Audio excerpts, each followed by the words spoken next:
So welcome to this Civil IQ channel. So good evening friends. So today we are going to talk about the evapotranspiration. So before we should go to the evapotranspiration, first we should understand what do you mean by transpiration. So transpiration, it is also a part of the evaporation. This is also a type of the evaporation, but generally it occurs in the living plant. Okay. So transpiration, it is the process by which water leaves through the living plant and through its stomatal opening. So stomatal opening means the water actually which evaporates from the plant, from the leaf of the living plant, so the small stomatal opening will be there.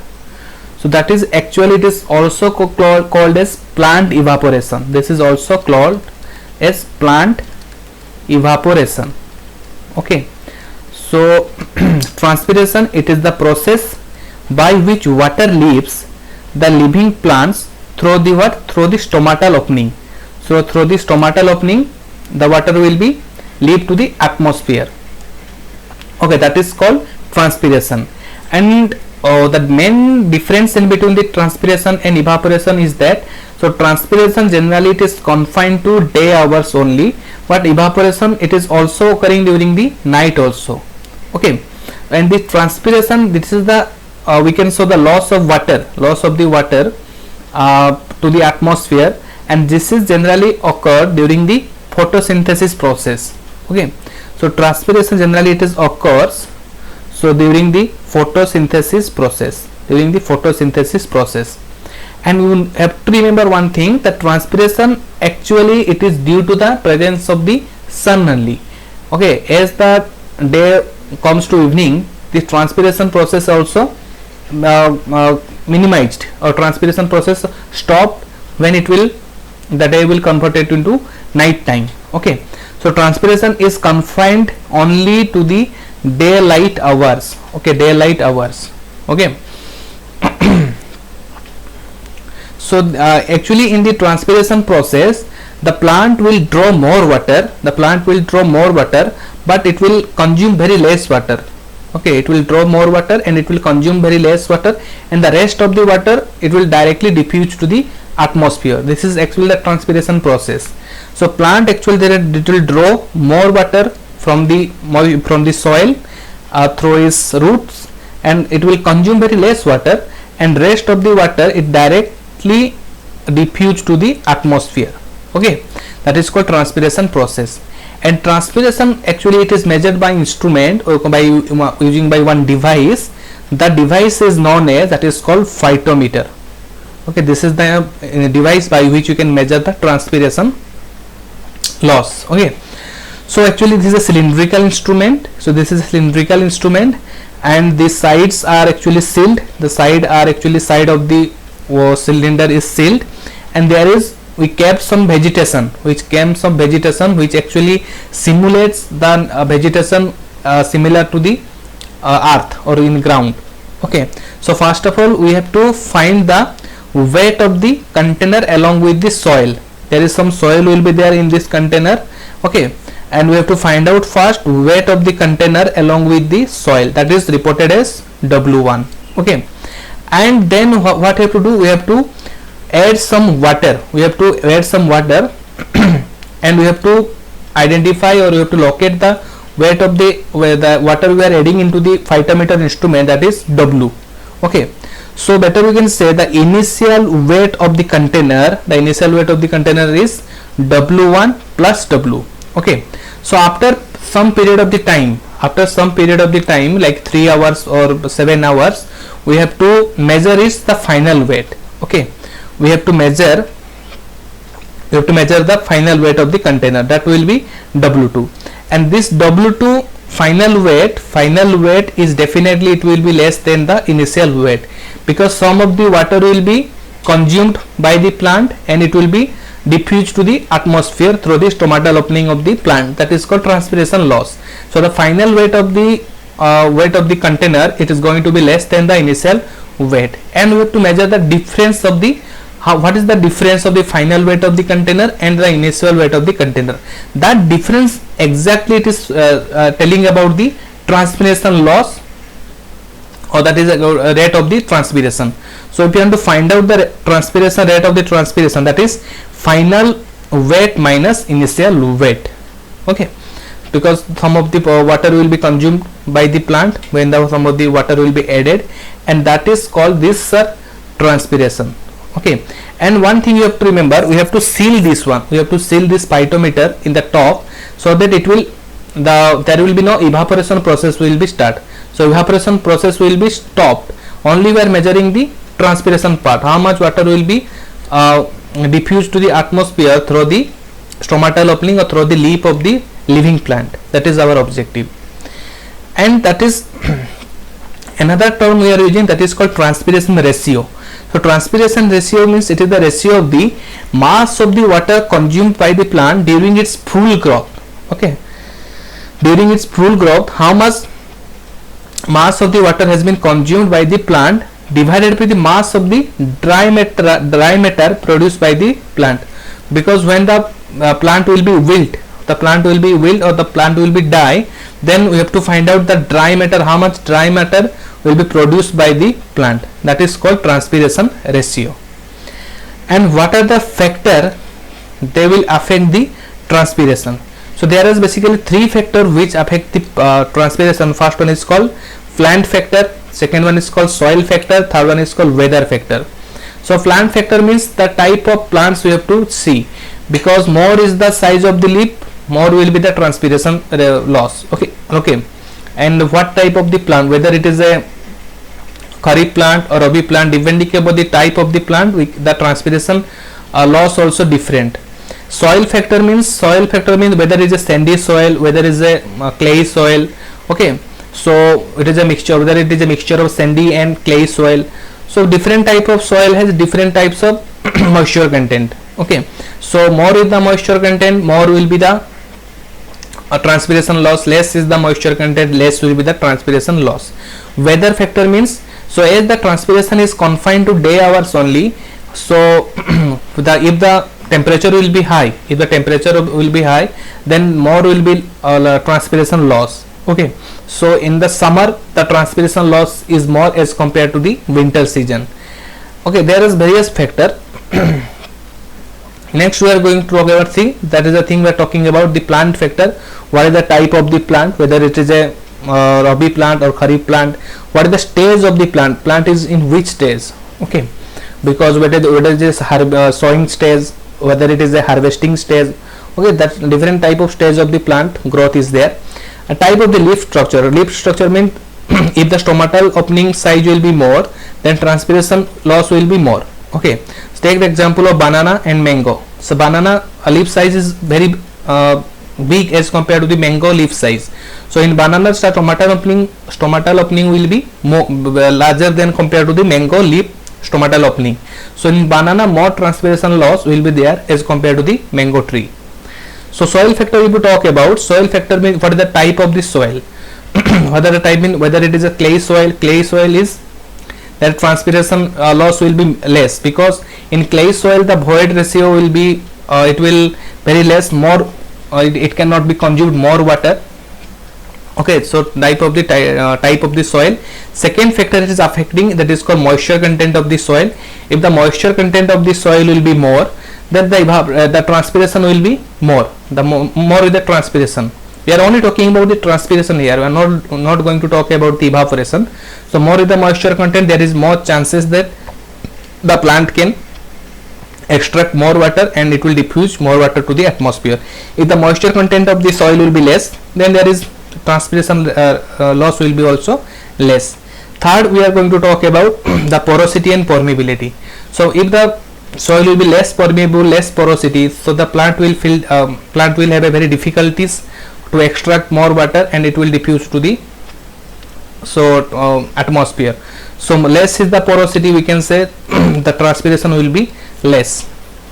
So weather factor will be the radiation means the transpiration is basically it is governed by the solar radiation. Okay, solar radiation, if there is solar radiation will be there, then the transpiration will be more. If the solar radiation will not be there, then transpiration will not be occur. Okay, it is only confined to day light hour. Okay, with daylight hour we are confining.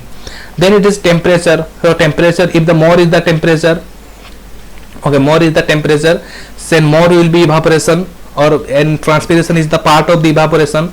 So is more is the temperature, then more is the this transpiration also. Okay, so more is the transpiration from the leaf plants. Okay, more water will be vaporized to the atmosphere, or more water will be diffused to the atmosphere from the living plant. So pressure, how it will affect the pressure?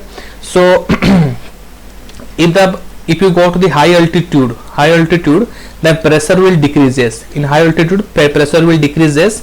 So as the atmospheric pressure will decreases, evaporation is more.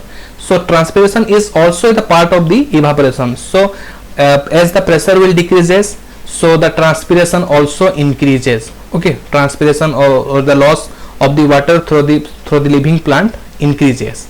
So similarly, if you talk about the oak trees, like Himalaya trees, very high altitude trees, the loss of the water from that tree per year, that is, you cannot imagine, 40,000 gallon of water will be lost to the atmosphere per year. Oak trees mean very high rise tree. Generally it is available in Himalaya regions. So there you can, that the transpiration loss, the loss of the water through this living plant is around 40,000 gallon per year. Okay, there is a huge loss. Transpiration loss is a huge loss.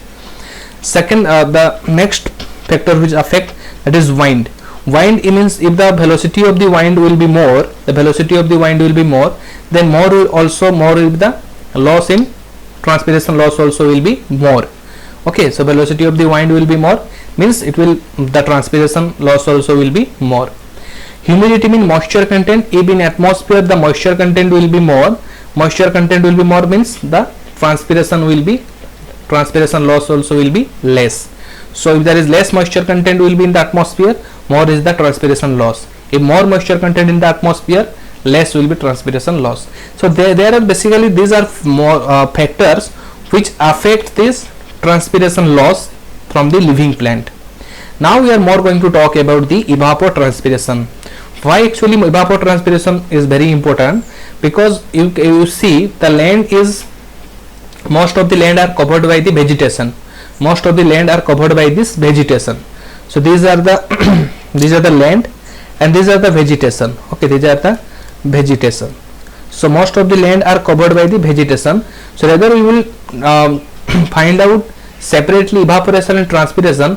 We should find out it combinedly, so that will be easy for us to find out, to estimate this one. So there is, we have to take the combined effect of the evaporation, and that's it, transpiration. Evaporation means what? Evaporation generally occurs from the surrounding land, and there is separating where it is occurring from the water body. But as far as the land is covered, so we are actually finding out the combined effect of the land evaporation. So this is basically, it is called land evaporation, and this is called plant evaporation. Transpiration, that is not plant evaporation. So in evapotranspiration we are going to talk about the combined effect of the land evaporation and plant evaporation. So evaporation is the what? It is the sum of the plant evaporation, this means transpiration, and land evaporation from the surrounding plants. So there is the evaporation is occurring at the simultaneous times, transpiration occurring from the living plant. So we have to see the combined effect of this one. These two are the losses. So now there is two types of the evapotranspiration. First one is called as potential evapotranspiration, and second one is called as actual evapotranspiration. So potential evapotranspiration is a full capacity, means the evapotranspiration which would occur when the soil contains maximum moisture content, means sufficient moisture. So if the soil have maximum means the moisture content will be equal to filled capacity. Moisture content of that soil will be equal to the filled capacity, and that in that soil there is vegetation will be sufficient. Vegetation will also sufficient, means that that ground will be covered by full of vegetation. That time whatever the evapotranspiration loss will be there, that is called potential evapotranspiration. Okay, mean that is the potential of that one. Okay, it can have a full potential, means the ground will be covered by full vegetation, and second one is the moisture content will be equal to filled capacity. Then that type when that combined effect of the land evaporation and transpiration, that is called potential evapotranspiration. What is the potential? What is the maximum evapotranspiration? That is called actual evapotranspiration. Means this is the evapotranspiration is the actual condition. We can better say in the actual condition, means when the ground is covered by some of the vegetation, when the moisture content is not actually equal to the field capacity, it is similar, it is basically it is near about to the field capacity. So actually this is the evapotranspiration at a specific condition and a particular time, okay, and at a given place. So that is called actually evapotranspiration at a given time and at a given place and some at specific condition, okay. So that is the actual evapotranspiration. Why actually two type of evapotranspiration we are reading about? Because there is a huge application in aridity index, means in the arid region, if suppose a land will be there, we can say whether the land is going to be arid or there will be some vegetation, will be chances of the vegetation. So one factor we are finding out, that is called aridity index, okay. In order to find out the aridity index, we have to measure or we have to estimate potential evapotranspiration and actual evapotranspiration. Then only we can say the things about that land. Later on we are going to talk about that one. So now what do you mean by field capacity? Field capacity means the maximum water content by a soil against the force of the gravity, okay. So the water content, where the water content will be in the pores of the soil, in the pores or void of the soil, the water will be stored, and the maximum water content against the force of gravity, okay. Means the force of gravity cannot extract release the water from the pores. That is called field capacity, means the soil will be fully saturated, okay. And permanent wilting point is a point where the moisture content will be there, the moisture content will be there in the soil, but the plant cannot extract that water for its growth. The plant cannot extract the water from its growth. So in between the water, whatever the water will be there, that is called available moisture content, and this the water can be used by the plant for its growth.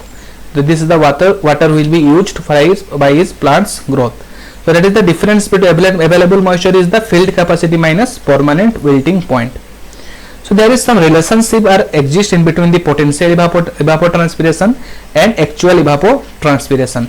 So if the moisture content of a particular ground, if the moisture content of that soil will be equal to the field capacity, then what I can say, moisture content of the soil at the field capacity means the actual evapotranspiration will be equal to potential evapotranspiration. The moisture content will be equal to field capacity. So you can say the ratio of the actual evapotranspiration will be equal to actual evapotranspiration by potential evapotranspiration will be equal to 1, okay.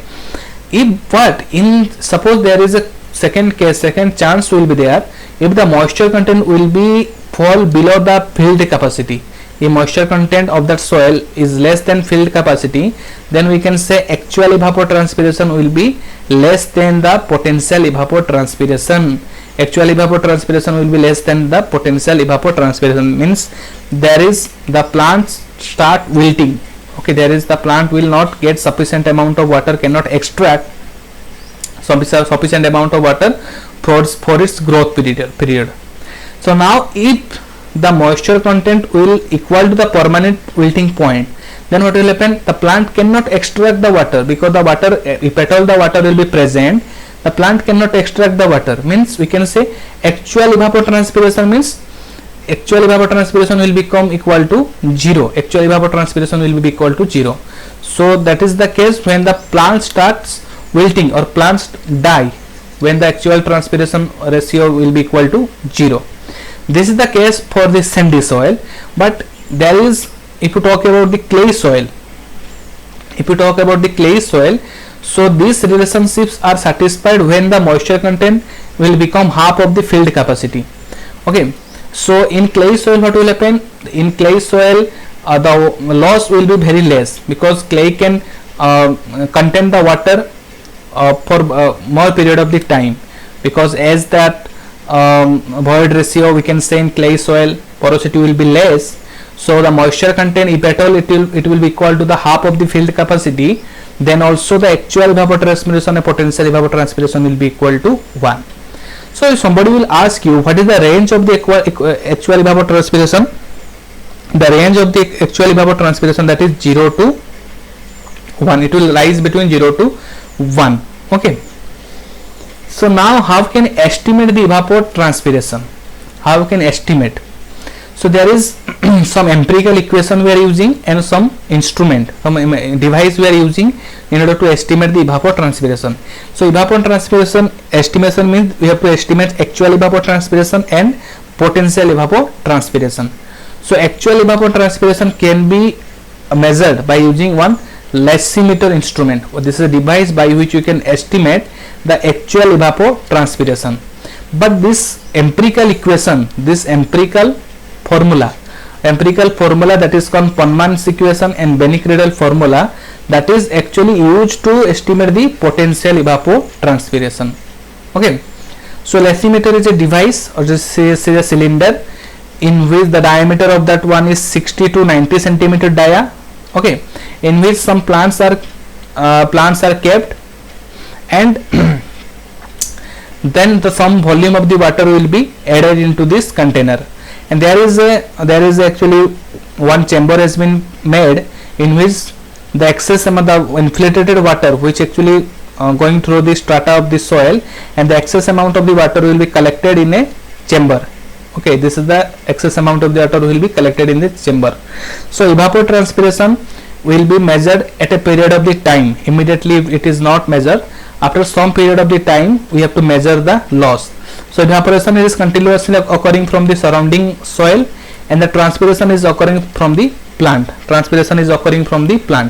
So after over a period of the time we have to estimate the change in moisture content of the soil. Okay, we have to estimate the change in moisture content of the soil. So now evapotranspiration will be, this is the loss. So this is the input. Input means what?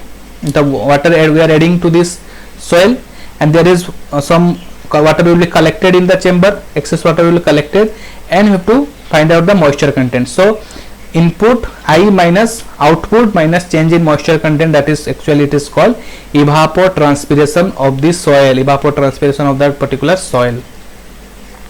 Next we are going to talk about the empirical equation that is called Pohnmann's equation. This is the Pohnmann equation, and this is actually based on the energy balance and mass transfer concept. This equation has been established based upon the energy balance and mass transfer concept. So the potential evapotranspiration in Pohnmann equation we are finding out by using this equation, A into Hn plus E into gamma plus divided by A plus gamma. What is Hn? Hn is the called net radiation which is coming from the sun. What is this A? A is called is a constant which is slope of the saturated vapor pressure and temperature curve. So if you find out the slope of the saturated vapor pressure and temperature, the slope is called as A. Okay, this is constant. What is E? E is called a constant which accounts wind speed and the difference in between the saturated vapor pressure and atmospheric pressure. And gamma is called psychometric constant. So this is the equation which we are using to find out the potential evapotranspiration. Next, this is the next equation that is generally used in US. Okay, that is called Benny-Cradle formula.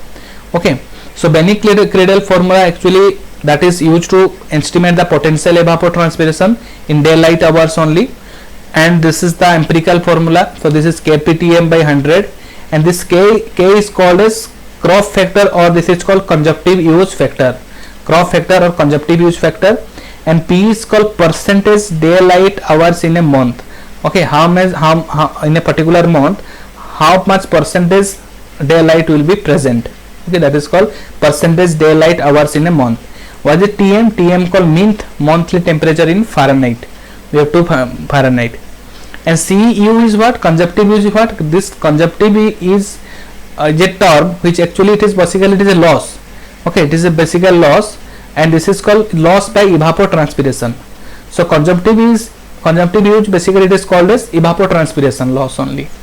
So if the K is what called? K is called conjunctive use by evaporation. This is called basic definition. This is called Croft factor. okay, or conjunctive use factor, that is ratio of the conjunctive use Cu by pen evaporation.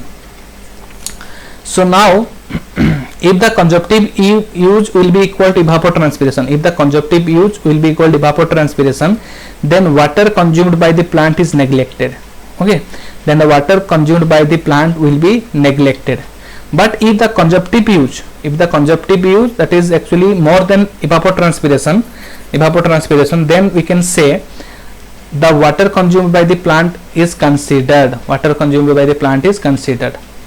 So suppose the temperature is given in Celsius, degree Celsius it is given, you want to convert into Fahrenheit. So this is the formula by which you can convert the Celsius, because in empirical formula we have to put the value as per as the unit is mentioned. So 1.8 degrees Celsius plus 32. So that is the thing, and this potential evapotranspiration it is giving in the unit inch per month. It will give. First, what is the 1 inch? 1 inch will be equal to 2.5 per centimeter, and this is 2.5 per millimeter. Let's more talk about more Bennick-Riddle formula. So Bennick-Riddle formula is basically purely empirical formula. And it is based on data from the arid western US. Okay, based on the data from the arid western US. This formula assumes that the potential evaporation is related to the hours of the sunshine and temperature. Okay, so it is basically related to the hours of sunshine and temperature which are taken measure for solar radiation in a given area. So that is actually daylight data only, it is has been considered in the Bennick-Riddle formula. So I will talk about what is the importance to measure or estimate the potential evapotranspiration and actual evapotranspiration. So potential evapotranspiration and actual evapotranspiration is used to find out one index, that is called aridity index. Okay, aridity index means what? This is potential evapotranspiration minus actual evapotranspiration divided by potential evapotranspiration into 100. Okay, so if the aridity index will be more than 50%, then there will be severe drought will be come. So drought means what? That there is no chance of the vegetation, no plant vegetation will exist. Okay, so if the aridity index will be 25 to 50%, then we can say there is moderate drought chances are there in that region. And if the aridity index will be less than 25%, that is called mild drought. Okay, mild drought. So this is actually used to find out aridity index, or we can say the severity of a particular area, whether there is chances of vegetation, whether there is a not chances of vegetation, we have to estimate. So we already find out isoheight. Isoheight is the points of joining the lines, joining the equal points of the rainfall. What do you mean by isopleat? Isopleat is the line joining the points of the equal evapotranspiration. So line joining the points of the equal evapotranspiration, that is called isopleat. Okay, so fine. So in next class we are going to talk about infiltration. Okay, this is the major infiltration, and this is the immediate loss from the precipitation, and this is also called as measure loss. Okay, measure loss. And we have to see what is the difference between infiltration and percolation. Okay, what is the difference, and what is the thing permeability, how it is related to permeability and hydraulic conductivity. Okay, all these things we are going to look in the next lecture, and we can have to solve some more numerical from the evaporation and transpiration. So I will solve the numerical after this infiltration only, because this is the abstraction of and the estimation is the entire chapter will be there. So these are all are connected. So after this evaporation, today I talk about the transpiration and evapotranspiration. Next I am going to talk about the infiltration loss. More questions are coming from the infiltration part. Then after I will solve all the problems related to this abstraction of the precipitation. So thank you. So if you like, please like and share this video with your friends. So have a good day. Thank you.